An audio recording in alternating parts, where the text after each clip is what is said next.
Xenoblade is cool. I feel like most of you watching this agree with me, and if you don't agree with me, I still welcome you to this little video of mine. As for me, in the great year of 2024, I finally decided to sit down and play through all 3 games. Well, maybe 6 games, however you want to look at it. And I get it now! I mean, I always knew even before playing that these games were going to be great, but even so, my expectations were just blown away. Now, even though I just played the series last year, my journey with Xenoblade didn't actually start there. It started maybe over a decade ago with Xenoblade Chronicles X on the Wii U. And well, despite being a dumb teen who had to unpurposely die a lot at the final boss because I was really bad at the game and that made the boss easier because the game took pity on me, I was not very good at this game. After completing it, it became one of my just favorite games of all time. And back when the Switch first came out, with all those Wii U ports coming over, I was just eagerly awaiting for that game to make its grand return, just so I could get a chance to play it again. And for the longest time, there wasn't anything. Even before playing anything else in the series, I just wanted to play X again, but it just never came. Until recently! Words cannot express my excitement for this game to re-experience the game that started it all. But not only am I awaiting to play one of my favorite games of all time again, with all the new context from playing the main trilogy, but I'm also excited to play because I want to see if the great lore keepers at Monolith Soft end up connecting this game to the main trilogy. Because I believe it to be so! And with that, we get to the main point of this video. As a new fan of the Xenoblade series, with only oh so much knowledge, I want to just take the time to rant here today about how Xenoblade X is connected to the main trilogy. Directly connected.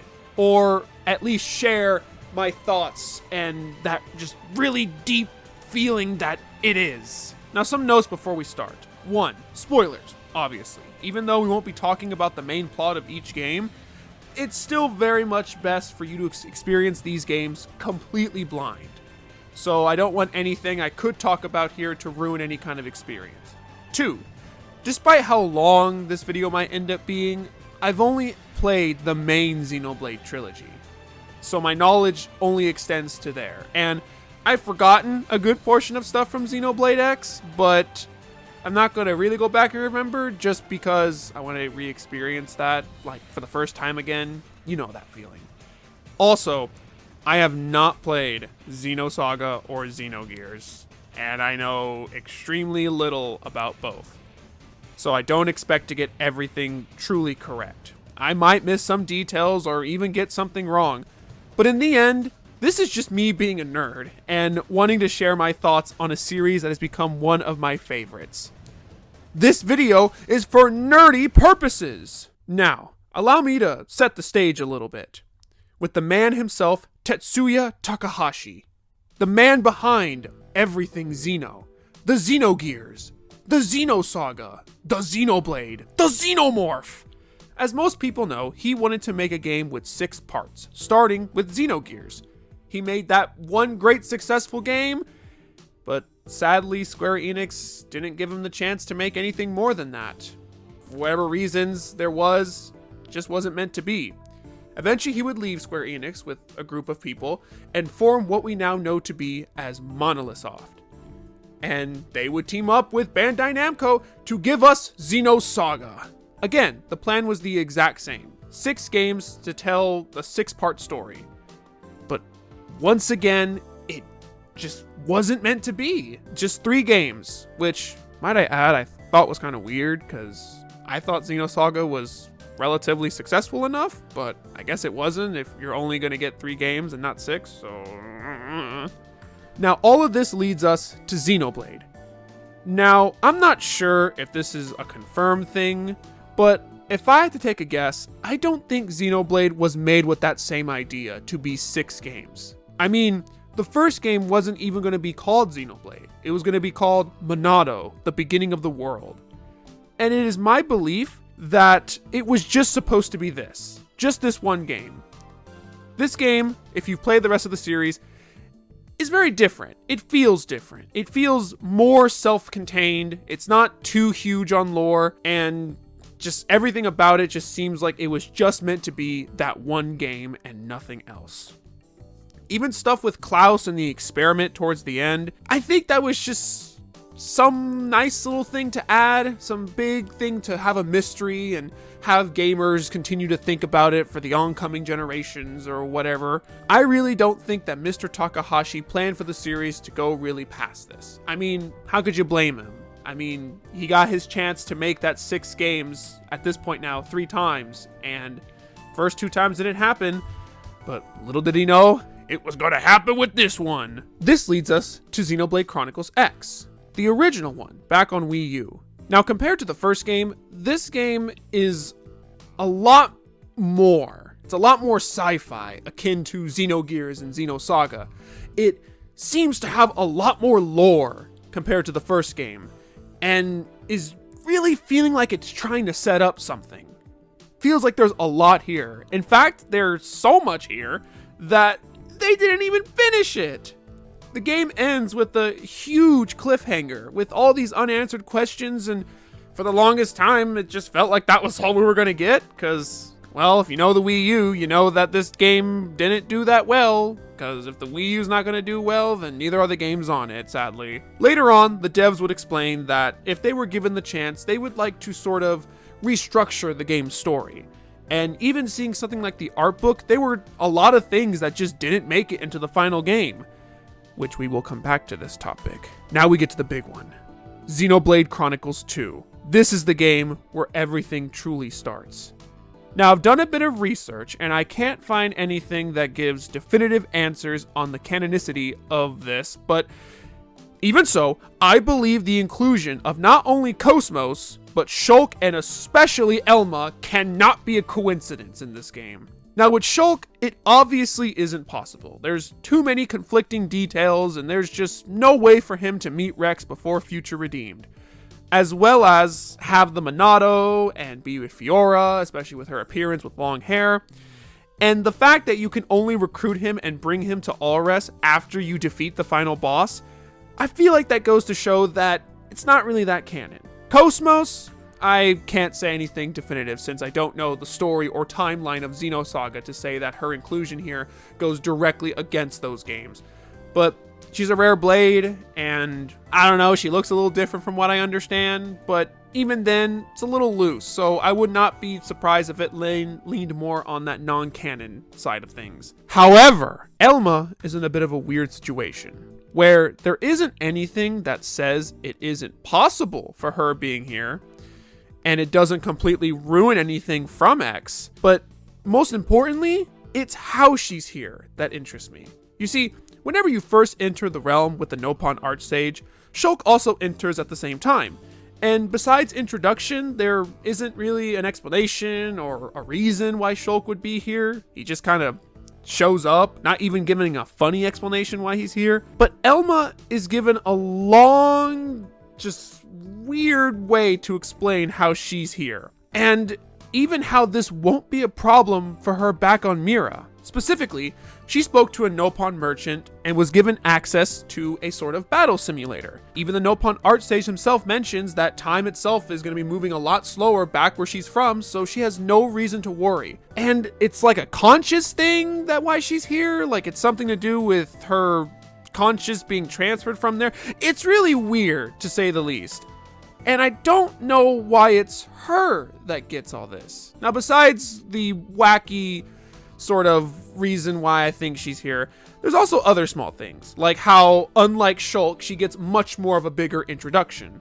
Stuff like how she's from Blade, what she does on Mira, they make the Blade joke. She even talks about the Nopon and explains how they say Nopon and not Nopon, which, by the way, I did that for a long time before I played the main series. But, I mean, why couldn't the Nopon Archsage just say something simple like, Nopon Archsage, bring you here through the power of time and space, or Nopon Archsage, bring you here through your dreams, or just something like that. Now, besides the huge explanation why she's here and the big interaction she has with the main party, she gets something else that Shulk doesn't even get. And even though Cosmos has a blade quest, it's more so focused on her personality rather than the fact that it's Cosmos from Xenosaga here in Xenoblade. And that thing that Elma gets is Elma's All-Rest Tour, which essentially is the party members bringing her back to All-Rest and her just talking about herself, giving more sort of backstory to herself, as well as just her thoughts on the given area that they take her to.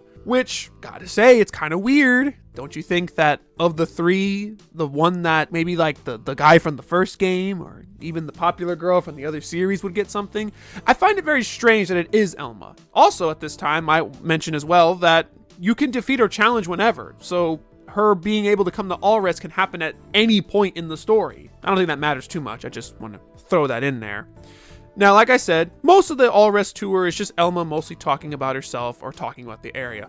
But it's at the very end that it gets really interesting, which sadly, I didn't get to see this because I needed to have Cosmos on my team, which, cool, you know how rare that is. The last stop in Elma's All-Rest tour is the World Tree, which in of itself is already really odd. And it starts off with her seeming familiar with the technology that is used to create the World Tree. And when Rex gives them their exact location on the World Tree, Elma seems to confirm herself that this is indeed a man-made structure, which is interesting to say the least, because that seems to imply that she has some sort of familiarity with this, whether it's the structure itself or if it's just the idea that this technology is the same as the one from her world, which, again, very weird. Now, during this conversation, Shulk and Cosmos all say something relatively interesting.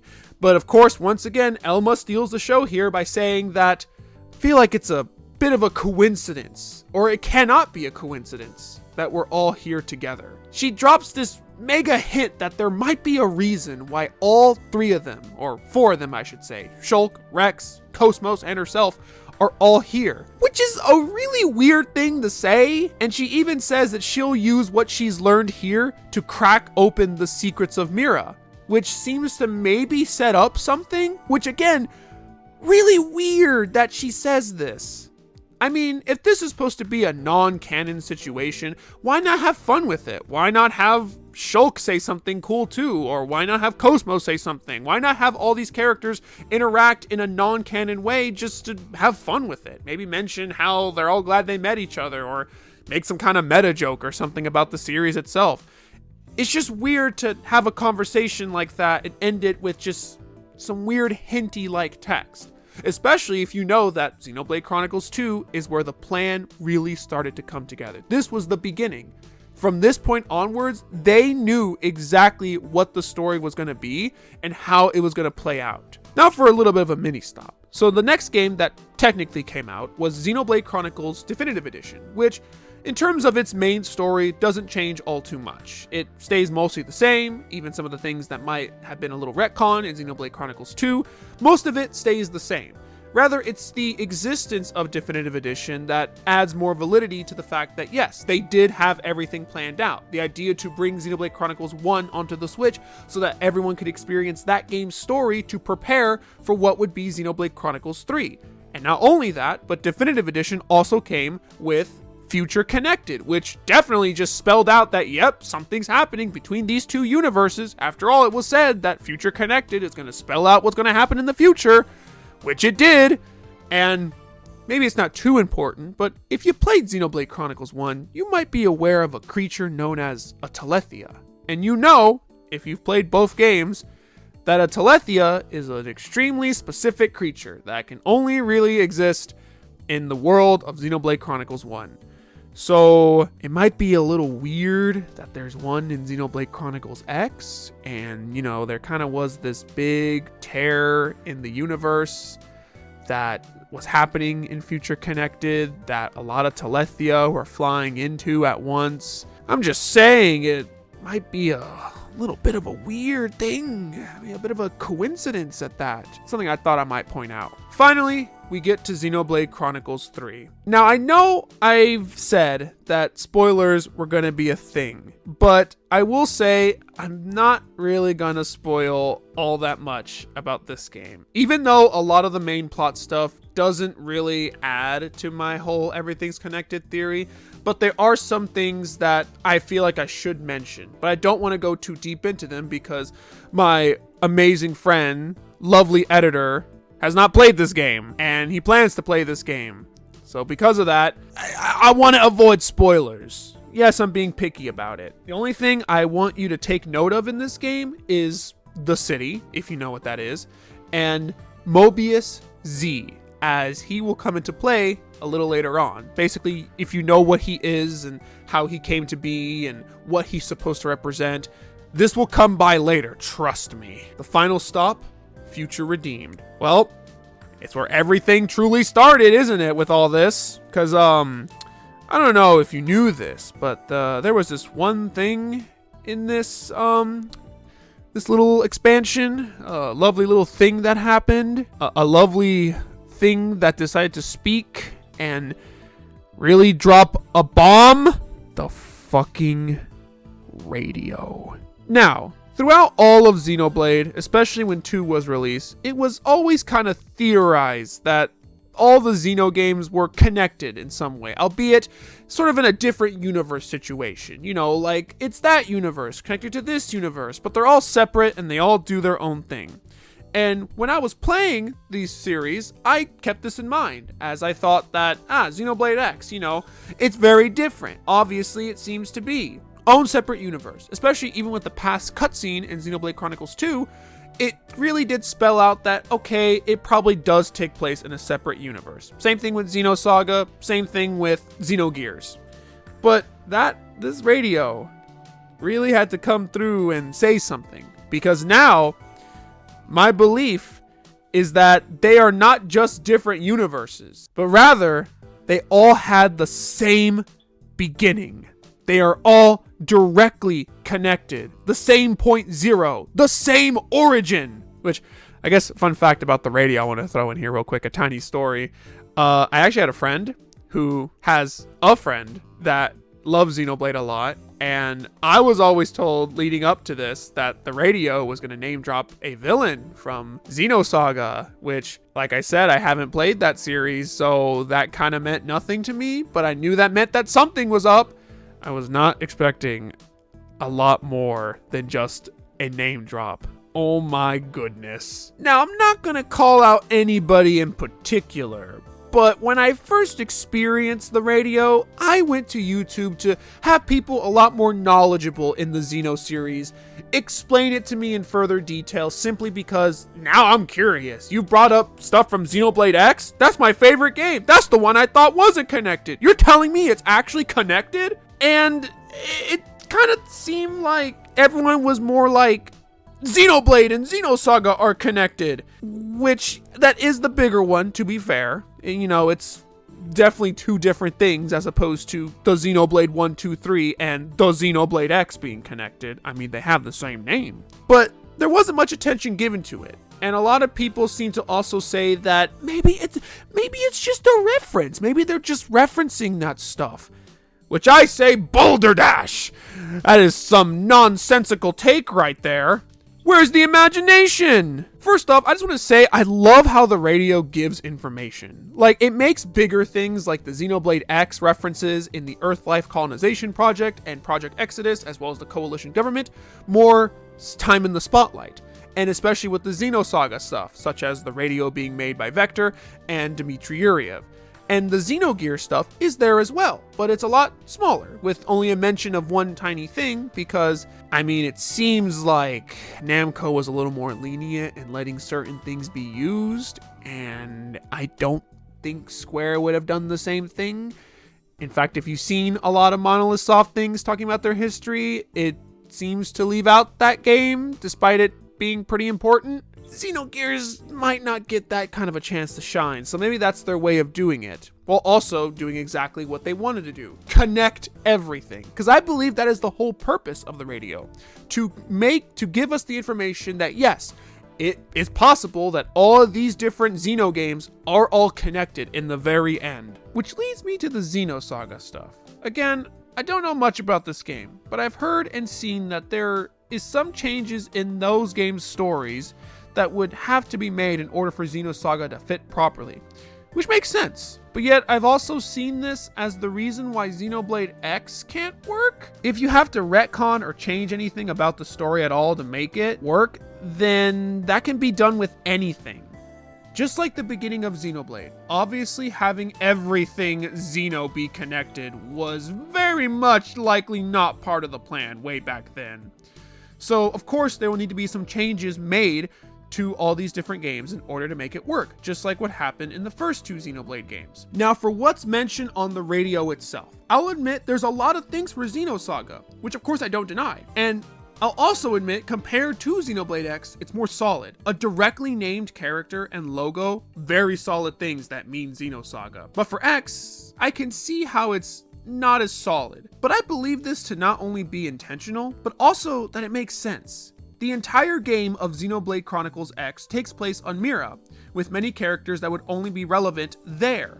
So it makes perfect sense that the only things that were mentioned were things that would be very well known during the time on Earth. The only thing from X that would also technically be here is Elma, but we'll get into that in a bit. Now, putting all this together, what do I think? Well, first off, the first thing I want to point out is the importance of mentioning Project Exodus, as I think, of course, it's intentional, but I've seen people say that it's a different universe's version of Project Exodus and the coalition government, because it seems like the Earth-Life colonization project here was meant to actually colonize other places in the universe, as opposed to evacuating everyone off of Earth due to the incoming alien attack. And to that, I must say, do you really think the government is just gonna say out loud that aliens are coming?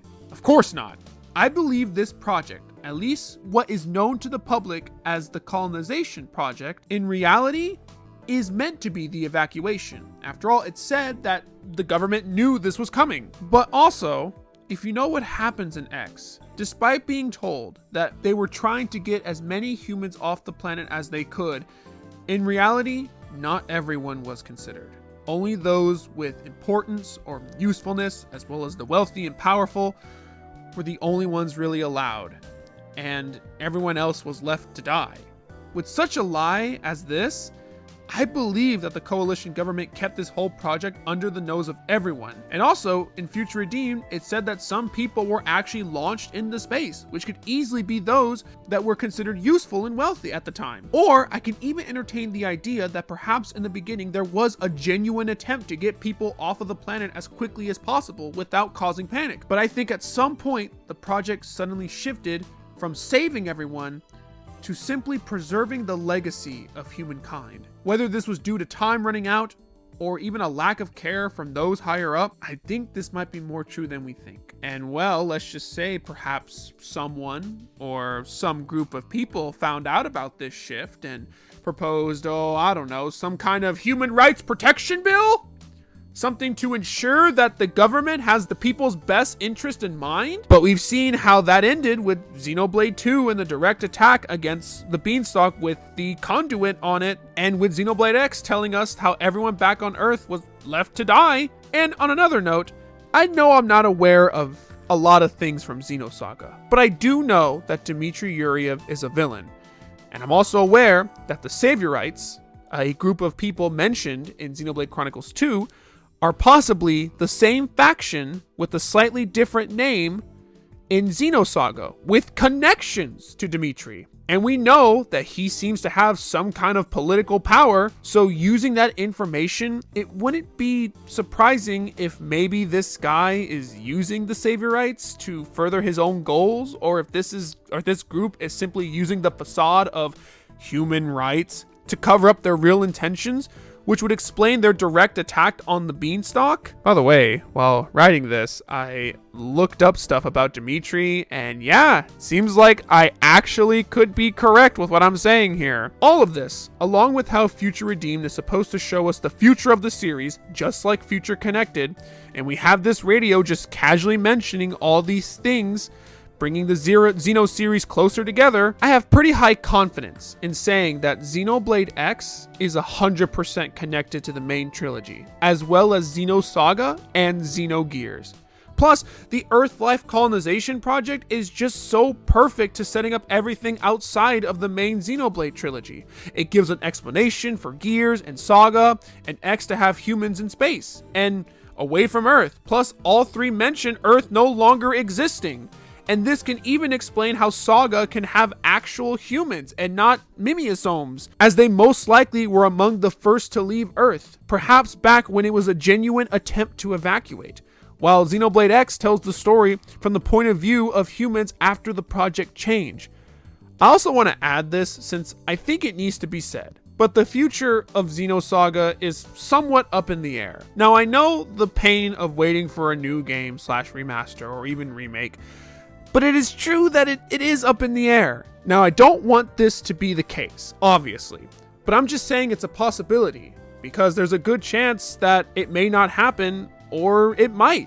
And the thing is, if either or happens, there's even a chance that you don't want to play Xenosaga and prefer to play the games from Xenoblade. Then the story of Earth is the one that is told in the first 3 games. It's self-contained, away from the greater universe, which is where all the other Xeno games take place.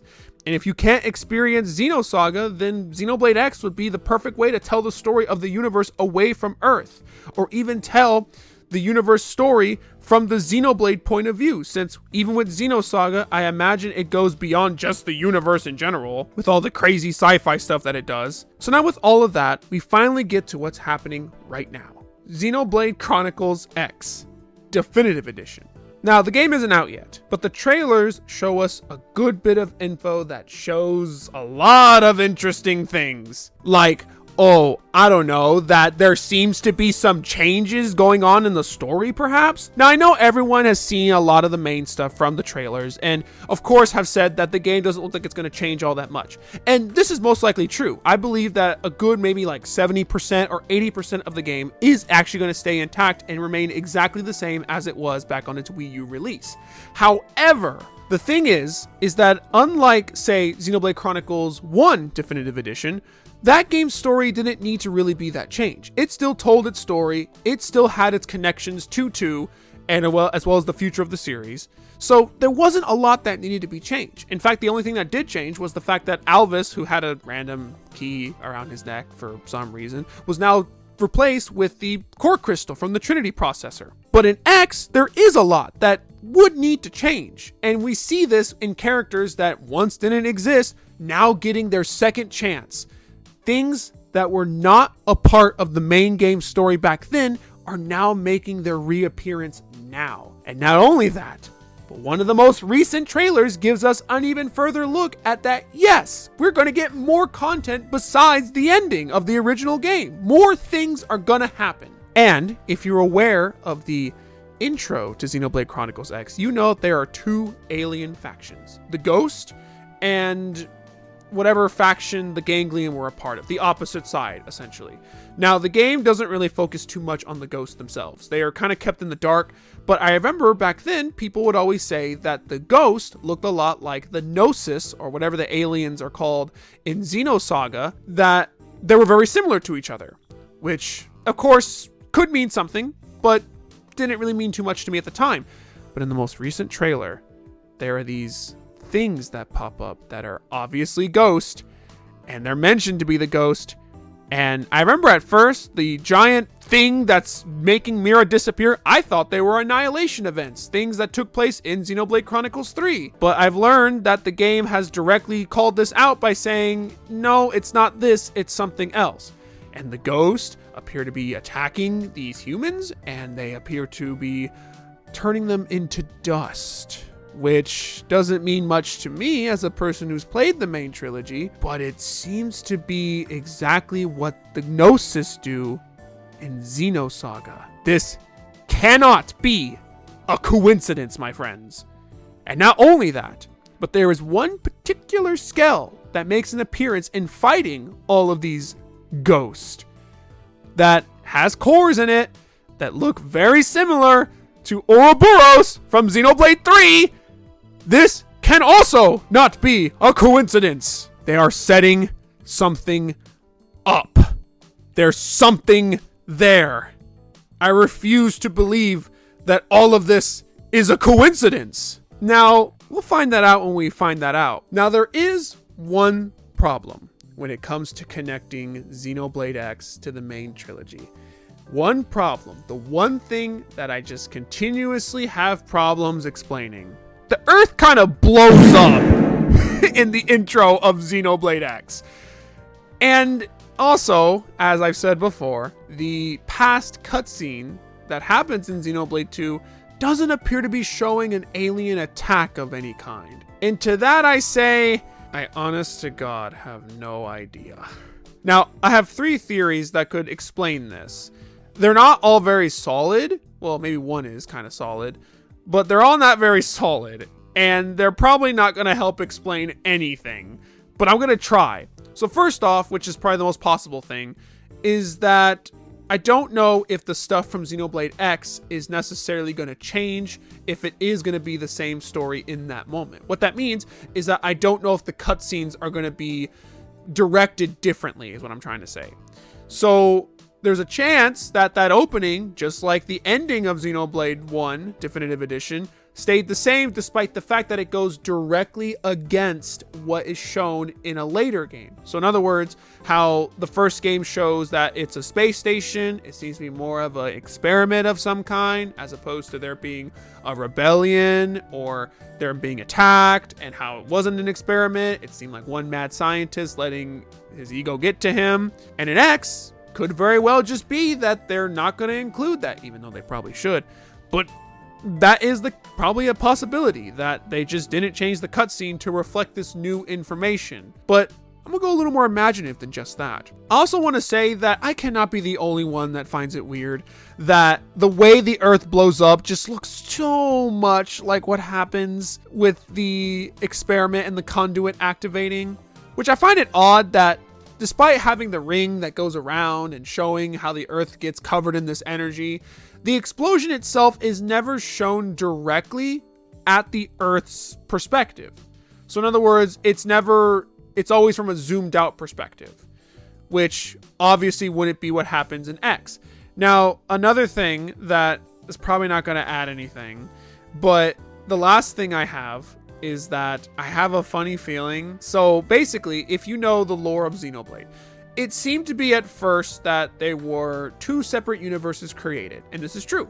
However, in Xenoblade Chronicles 3, we see that the 2 worlds are colliding with each other. And what happens at the end of Future Redeemed seems to imply that the space in which Earth once existed is no longer there, which I thought was kind of weird, since Xenoblade 2 I thought was supposed to be what remained of Earth, while Xenoblade 1 was something completely new. But I'm wondering, if it was able to create one planet, one universe, who's to say it can't create 2? Who's to say that we did not end up with just one Earth, but 3? The one that appears in Xenoblade 1, the one that appears in Xenoblade 2, and what was left behind in Xenoblade X. Now this goes one of 2 ways. Either one, perhaps the aliens were attacking, and while this was happening, a rebellion was sort of given the light to advance and try to capture the conduit. Maybe these battles happen simultaneously, and a new cutscene in X will give us this new information. After all, it would make sense that the planet would sort of disappear, as well as also have this alien attack if they both happen simultaneously.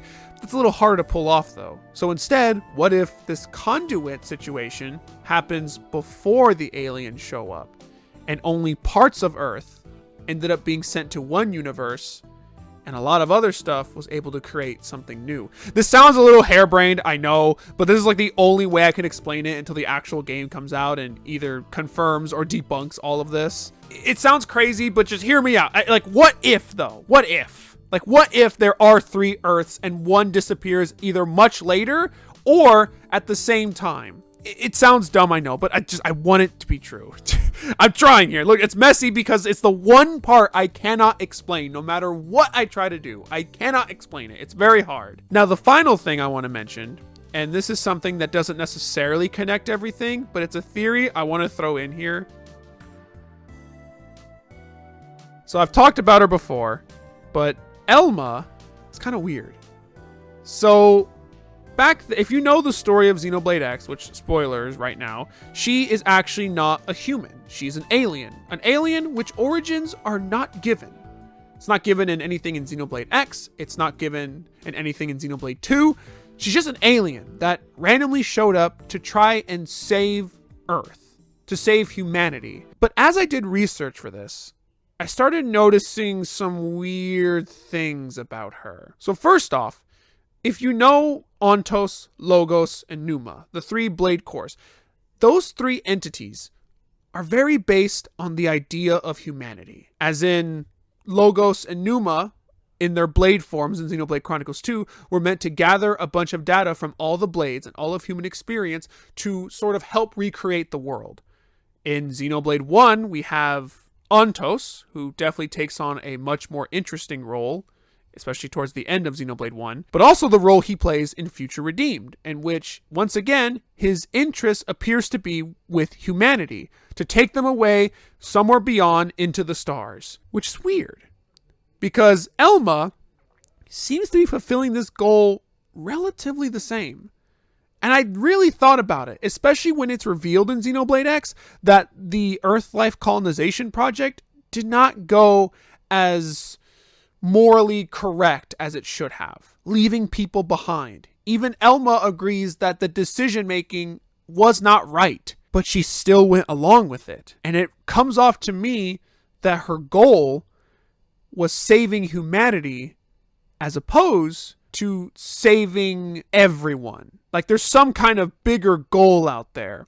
Now, of course, this is something that could be explained in Definitive Edition, but hear me out here. Okay, hear me out. If you know, so Elma, right? She has the alien design. I looked at that design, and I played through the whole series. When I finally got to 3, something connected in my brain. Mobius Z. And a lot of you are going to be all like, what the hell is he talking about? But hear me out. This guy has like a red looking suit, right? With like a bunch of lines on the suit that like go down. Elma in her default form also has this. Mobius Z also has long white hair. This is also something that Elma has. Mobius Z has these horns, these mysterious purple horns that Elma also has. Their eyes are both purple. Their skin is almost the same color. And I'm not going to spoil anything about Z just because of, again, editor, lovely. But if you know what he is, and you know what his goals are, especially even compared to the Trinity processor cores, it might be a lot more similar to Elma than we think. And so, if I take what I know and what is known about Mobius Z, and even taking into account the Trinity processors, what if Elma is not an alien? That's what's told to us. And to her, this also could be the truth. Because it seems like Xenoblade, or rather Monolith Soft, wants us to make sure we know that she's important. There's a lot of weird things involving her, even outside of the games. If you remember, there is a Future Awaits video for the series of Xenoblade. At the very end, we see Noah and Mio from Xenoblade 3, Rex, Pyra, and Mithra from Xenoblade 2, Shulk and Fiora from Xenoblade 1, Cosmos in a somewhat new form, which could hint at something new Xenosaga, and Elma in her Xenoblade 2 form. Now, of course, she could be included there as she's also a Xenoblade character, and she also is, you know, like she has a model, but they changed Cosmos's. Now, of course, if they changed anything about Elma's, this could mean something for the future, which ended up being true. But what if she's there because she's important? And if you take the Xenoblade 10th anniversary art, which had, at this point, only Xenoblade X, 2, and 1 characters, at the very middle, we have Elma, Rex, and Shulk. But for some reason, they put Elma in the middle. Why? Wouldn't it make sense for Shulk, the guy whose game started the whole thing? Or Rex, the guy who has the newest game? Why is it this one? In fact, I saw a Reddit post of somebody asking, who the hell is that in the middle? Which, yes, she is the least known one. Why put her in the middle unless she was important? You know what else is in the middle? If you look up, the station, the beanstalk, the place where the conduit lay, is there. And what's behind that? The Zohar, the conduit itself. 3 things, all important to their respective games, all put in the center where your attention should be. And you'll be saying, where the hell am I going with this? Obviously, Elma is important, but what if she's more important than we think? What if Elma is the avatar for the Trinity processor? What if she is the program that's being used to get all the humans to safety that the government created? What if she is the direct connection, the link to the Zohar? You guys think I'm crazy. This is the part I've been saving for last because I knew it was going to do this. This is going to be crazy. Just trust me. Listen, I know. She's going to be connected. Watch. Just watch. She's going to be important. I